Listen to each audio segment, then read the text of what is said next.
Capítulo 19. Alcançar a paz. Parte A. O primeiro obstáculo, o desejo de ficar livre da paz. O primeiro obstáculo através do qual a paz tem que fluir é o teu desejo de ficar livre dela, pois ela não pode se estender, a não ser que tu a conserves. És o centro a partir do qual ela se irradia para fora, para chamar os outros para dentro. És a sua casa, a sua morada tranquila, a partir da qual ela alcança gentilmente o exterior, mas sem jamais te deixar. Se queres deixá-la sem lar, como poderia ela habitar dentro do Filho de Deus? Se ela quer se espalhar por toda a criação, tem que começar contigo, e a partir de ti atingir todo aquele que chama e levar-lhe o descanso através da união contigo. Por que irias querer que a paz ficasse sem lar? O que pensas que ela tem que deixar de ter para habitar contigo? Qual parece ser o preço que não estás disposto a pagar? A pequena barreira de areia ainda se ergue entre tu e o teu irmão. Tu a queres reforçar agora? Não te é pedido que a abandones só para ti mesmo. Cristo te pede isso para Ele mesmo. Ele quer trazer a paz a todas as pessoas, e como pode Ele fazê-lo, exceto através de ti? Permitirias que um pequeno muro de areia, uma parede de pó, uma diminuta barreira aparente ficasse entre os teus irmãos e a salvação? E, no entanto, esse pequeno resquício de ataque que ainda valorizas contra o teu irmão é o primeiro obstáculo que a paz em ti encontra no seu caminho. Essa pequena parede de ódio ainda quer se opor à vontade de Deus e mantê-la limitada. O propósito do Espírito Santo descansa em paz dentro de ti. No entanto, ainda não estás disposto a deixar que Ele se una a ti totalmente. Ainda te opões à vontade de Deus apenas um pouco, e esse pouco é um limite que queres impor ao todo. A vontade de Deus é uma, não muitas. Não há oposição a ela, pois não há nenhuma outra além dela. Aquilo que ainda queres guardar por trás de tua pequena barreira e manter separado do teu irmão parece mais poderoso do que o universo, pois quer deter o universo e o seu Criador. Essa pequena parede quer esconder o propósito do céu e mantê-lo fora do céu. Empurrarias a salvação para longe daquele que dá a salvação? Pois foi isso que vieste a ser. A paz não poderia se afastar de ti, assim como não poderia se afastar de Deus. Não tenhas medo desse pequeno obstáculo. Ele não pode conter a vontade de Deus. A paz fluirá através dele e unir-se-á a ti sem impedimentos. A salvação não pode ser mantida longe de ti. Ela é o teu propósito. Não podes escolher a parte disso. Não tens nenhum propósito a parte do teu irmão, nem a parte daquele que pediste ao Espírito Santo para compartilhar contigo. A pequena parede cairá quietamente sob as asas da paz, pois a paz enviará os seus mensageiros a parte de ti a todo o mundo, e as barreiras cairão diante da sua vinda com tanta facilidade quanto serão superadas aquelas que tu interpuseste. Vencer o mundo não é mais difícil do que superar a tua pequena parede, pois no milagre do teu relacionamento santo, sem essa barreira, todos os milagres estão contidos. Não há ordem de dificuldades em milagres, pois todos são o mesmo. Cada um é uma gentil vitória sobre o apelo da culpa pelo amor. Como é possível que isso deixe de ser realizado onde quer que seja aprendido? A culpa não pode erguer barreiras reais contra isso, e tudo o que parece estar entre tu e o teu irmão tem que cair, devido ao chamado ao qual tu respondeste. A partir de ti que respondeste, aquele que te respondeu quer chamar. A sua casa é o teu relacionamento santo.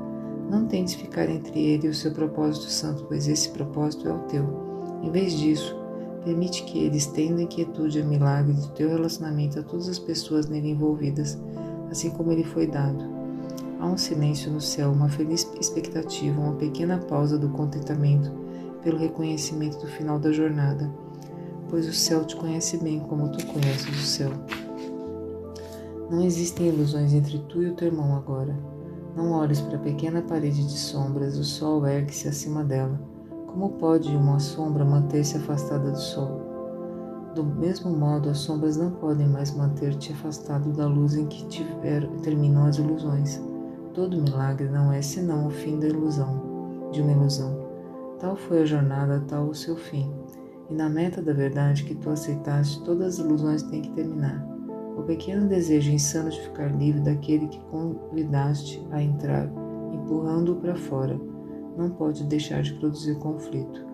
À medida que olhas para o mundo, esse pequeno desejo sem raízes e flutuando sem destino pode aterrissar e provar e pousar brevemente em qualquer coisa, pois agora não tem mais propósito algum. Antes que o Espírito Santo entrasse para habitar contigo, ele parecia ter um propósito grandioso. A fixa e imutável dedicação ao pecado e aos seus resultados, agora ele não tem nenhum objetivo, vaga sem rumo, sem causar nada mais além de interrupções diminutas no apelo do amor. Esse desejo com o peso de uma pluma, essa ilusão diminuta, esse resquício microscópico da crença no pecado é tudo o que resta do que antes parecia ser o mundo. Já não é mais uma barreira inexorável para a paz. Sem vagar, sem destino, faz com que seus resultados pareçam ser ainda mais erráticos e imprevisíveis do que antes. No entanto, o que poderia ser mais instável do que um sistema delusório organizado rigidamente? Sua aparente estabilidade é a fraqueza que o perspassa, que se estende a todas as coisas. A variação a que o pequeno resquício induz meramente indica seus resultados ilimitados. Quão poderosa pode ser uma pequena pluma diante das grandes asas da verdade? Pode ela opor-se ao voo de uma águia ou impedir o avanço do verão? Pode ela interferir com os efeitos do sol do verão sobre um jardim coberto de neve? Vê com que facilidade esse pequeno vestígio é erguido e é carregado para longe, para nunca mais voltar. E despede-te dele com contentamento, não com pesar, pois ele em si mesmo não é nada, e nada representava quando tinhas uma fé maior na sua proteção. Não preferes saudar com boas-vindas o sol de verão, ao invés de fixar o teu olhar no floco de neve que desaparece e tremer na lembrança do frio do inverno? Fim da leitura de hoje. Livro de Exercícios, lição 161. Dá-me a tua bênção, Filho Santo de Deus.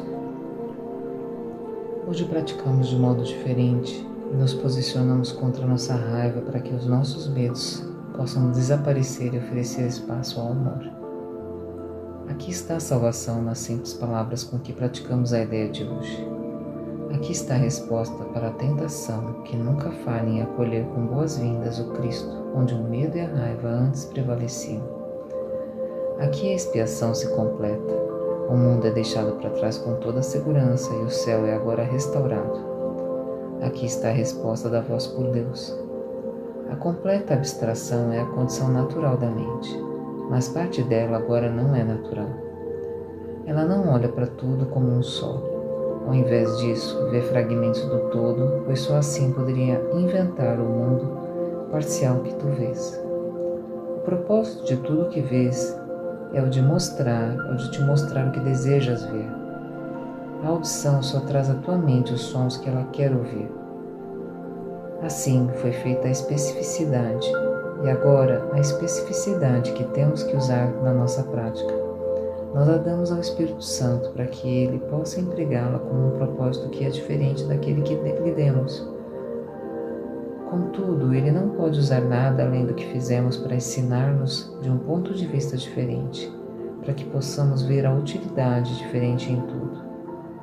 Um irmão é todos os irmãos. Cada mente contém todas as mentes, pois todas as mentes são uma só. Tal é a verdade. Mas esses pensamentos fazem com que o significado da criação fique claro? Essas palavras trazem com elas perfeita clareza para ti? O que podem aparentar ser senão sons vazios, belos talvez, corretos em sentimento, mas fundamentalmente incompreendidos e incompreensíveis?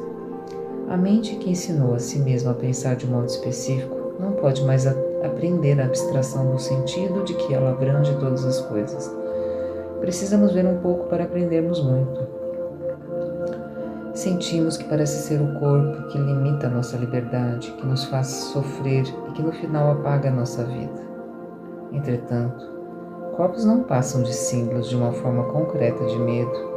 O medo sem símbolos não exige nenhuma resposta, pois símbolos podem representar o que não tem significado.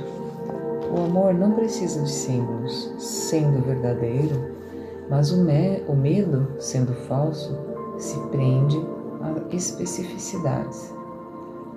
Os corpos atacam, mas as mentes não. Esse pensamento com certeza evoca o nosso livro-texto, onde isso é enfatizado com frequência. Essa é a razão pela qual os corpos tão facilmente vêm a ser símbolos do medo. Muitas vezes te foi exortado que olhasses além do corpo, pois a vista do corpo te apresenta um símbolo do inimigo do amor, que a visão de Cristo não vê. O corpo é o alvo do ataque, pois ninguém pensa que odeia a mente. No entanto, o que mais senão a mente dirige o corpo ao ataque? O que mais poderia ser a sede do medo senão aquilo que pensa no medo? O ódio é específico. Tem que haver algo para ser atacado. O inimigo tem que ser percebido de tal forma que possa ser tocado, visto e ouvido em última instância morto. Quando o ódio para sobre alguma coisa exige a morte com tanta certeza quanto a voz de Deus proclama que não há morte, o medo é insaciável, consumindo todas as coisas que os seus olhos contemplam, vendo-se em tudo, compelido a voltar-se contra si mesmo e a destruir.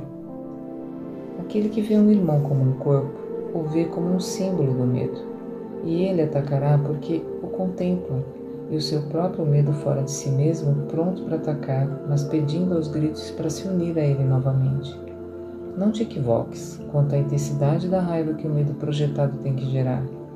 Irado, ele urra e arranha o ar na frenética esperança de poder alcançar aquele que o fez e devorá-lo. É isso que os olhos do corpo contemplam naquele que o céu estima, que os anjos amam e que Deus criou perfeito. Essa é a sua realidade.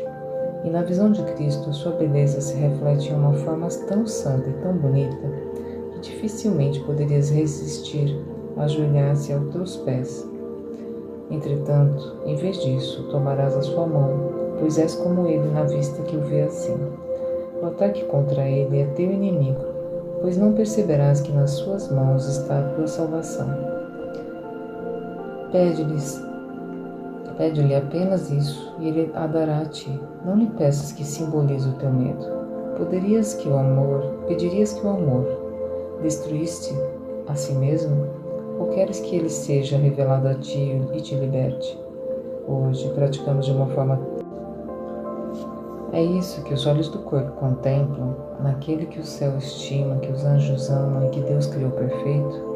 Essa é a sua realidade. Na visão de Cristo, sua beleza se reflete em uma forma tão santa e tão bonita que dificilmente poderias resistir a ajoelhar-se aos seus pés. Entretanto, em vez disso, tomarás a sua mão, pois é como ele na vista que o vê assim. O ataque contra ele é teu inimigo, pois não perceberás que nas suas mãos está a sua salvação, ou a tua salvação. Pede-lhe apenas isso, e ele dará a ti. Não lhe peças que simbolize o teu medo. Pedirias que o amor destruísse a si mesmo? Ou queres que ele seja revelado a ti e te liberte? Hoje praticamos de uma forma que já tentamos antes. A tua prontidão está mais perto agora e hoje virás para mais perto ainda da visão de Cristo. Se estiveres comprometido em alcançá-la, terás sucesso hoje. E uma vez que tiveres tido sucesso, a tua vontade não estará mais disposta a aceitar as testemunhas que os olhos do teu corpo convocam. O que verás? Cantar-te as antigas melodias que lembrarás. Tu não foste esquecido no céu, não queres lembrar-te dele? Escolhe um irmão, símbolo do resto, pede-lhe a salvação. Primeiro, que o vejas com a maior clareza possível, daquela mesma forma com que já estás acostumado. Vê o seu rosto, suas mãos, seus pés, as suas roupas. Observa-o sorrir e vê os gestos familiares que ele faz tão frequentemente. Então pensa nisso. O que estás vendo agora te oculta a vista de alguém que pode perdoar todos os teus pecados, cujas mãos sagradas podem remover os cravos que atravessam as tuas, e retirar a coroa dos espinhos que colocar sobre a tua cabeça ensanguentada. Pede-lhe isto para que ele possa libertar-te. Dá-me a tua bênção, Filho Santo de Deus. Quero contemplar-te com os olhos de Cristo e ver a minha perfeita impecabilidade em ti. E aquele que convocaste responderá: pois ele ouvirá a voz por Deus em ti e responderá na tua própria voz. Contempla-o agora, aquele que viste apenas como carne e osso, e reconhece que Cristo veio a ti. A ideia de hoje é o modo de escapares com segurança da raiva e do medo. Certifica-te de usá-lo imediatamente se fores tentado atacar um irmão e a perceber nele o símbolo do teu medo, e o verás subitamente transformado de inimigo em salvador, de demônio em Cristo. Fim da leitura do exercício de hoje.